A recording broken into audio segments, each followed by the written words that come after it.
For over 400 years, there was one empire that stood toe-to-toe with Rome, a genuine powerhouse of military might and cultural splendor that really defined the future of the Middle East.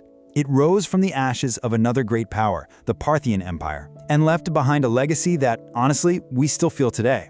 So let's dive into the incredible story of the Sassanid Empire. But first, let me ask you something just to set the scene. Can you imagine the sheer audacity of this?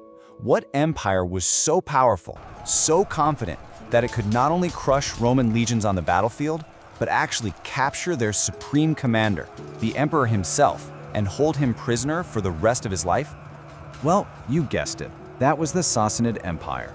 From 224 all the way to 651 AD, this incredible Iranian dynasty wasn't just a thorn in Rome's side, it often completely dominated the relationship. It basically created a bipolar world that stretched from the Atlantic right to the borders of India. So, where did this superpower even come from? Well, our story really kicks off with the ambition of a single man, a provincial governor who decided he was going to topple a 400-year-old dynasty. This is the story of Ardashir I. Now, the really wild thing to notice here is just how fast this all happened. The Parthian Empire, you see, was kind of falling apart from the inside, and Ardashir, well, he was a master at exploiting that weakness. In less than 20 years, he went from being a local ruler to the absolute master of Persia. And it all culminated in a single, decisive battle where he personally defeated and killed the last Parthian king.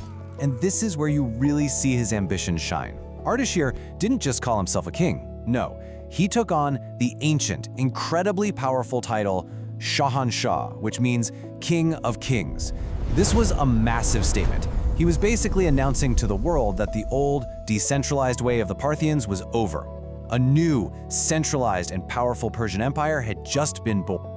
So Ardashir laid the foundation, but it was really his son, Shapur I, who took the rivalry with Rome and turned it into an absolute clash of titans. He secured victories that would send shockwaves through the entire Roman world.